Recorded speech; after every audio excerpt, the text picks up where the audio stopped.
আমরা मुल्ले रिवर আছি এখন। আহ, ये इसका इसका ये नदी का नाम क्या है? ये मुला मुला मुला रिवर। मुले मुले मुले रिवर। मुला ये गांव का क्या नाम है? ये बादस बादस। ये ग्राम ग्राम का नाम है। अशरफ मराठी है। हमारे। मराठी है। ठीक है। आप घूमने के लिए आए है थे? घूमने के लिए या वो चिंचोट से ठीक पुणे है। से। वो ना इधर ही है, 1 घंटे का तो रास्ता है। ठीक है ठीक है शुक्रिया। তো এই ছিল পুনে। আপনারা দেখলেন এখানে লোকাল পিপলের সাথে কথা বললাম, তারা জানালো এটা। আমরা মুলে রিভারে আসছি, ঠিক আছে। মুলে রিভারে এসে আমরা খুবই আনন্দিত এবং উত্তেজিত। অনেক ব্রিজিং বাতাস। এখানে এই যে দাঁড়িয়ে আছি, কিন্তু ঘাম নেই শরীরে, কোনো ঘাম নেই। হ্যাঁ, আমরা মাছ মারার জন্য যে রেডি হচ্ছি।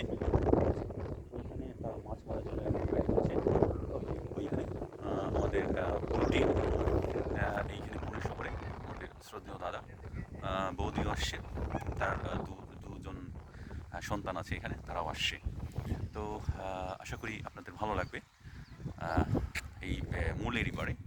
মূল্যে যে ব্যাপারটা, চারিদিকে পাহাড়ের গ্রাম এবং প্রত্যেকটা পাহাড়ের উপরে চূড়ায়, পাহাড়ের চূড়ায় আপনি ক্যাব দেখতে পাবেন, বুদ্ধিস্টদের ক্যাব দেখতে পাবেন এবং বিভিন্ন ধরনের দেখতে পাবেন এখানে। গুহাগুলো দেখতে পাবেন। আর সেই সাথে সাথে রিসোর্ট রয়েছে, রিসোর্টে আপনি যেতে পারেন। এখান দিয়ে আমি যদি দেখাই, আস্তে আস্তে করে দেখাই। এই হচ্ছে সন্দ্রস্থান একটা গ্রাম এবং এই উল্টো দিকে আরেকটা গ্রাম, ঠিক আছে। আর এইদিকে হচ্ছে নদীর ধার এবং আপনি আমি যদি দেখাই, ওই যে হ্যাঁ আপনি দেখতে পাচ্ছেন ওই উপর দিয়ে রাস্তা আছে, ওই রাস্তা দিয়ে আপনি আস্তে আস্তে আস্তে আস্তে ঘুরে আপনি চলে যাবেন ওই একদম ওই রিসোর্টে। হ্যাঁ, এই যে রিসোর্ট দেখাচ্ছি আমি, এই যে নদীর কিনারাতে ওই রিসোর্টে। তবে এখানে ওই যে রিসোর্টটা, হ্যাঁ ওই যে রিসোর্টটা এখানে, ঠিক আছে। আর একটা জিনিসটা, আপনি যদি এখানে আসতে চান তাহলে যেটা সবচেয়ে ভালো হয় আপনার বর্ষাকালে, কারণ চারিদিকে ফুল ফুটে এবং সবুজে সমারোহ হয়ে যায়, ঠিক আছে। আশা করি আপনারা সেই সময়টা আসার চেষ্টা করবেন।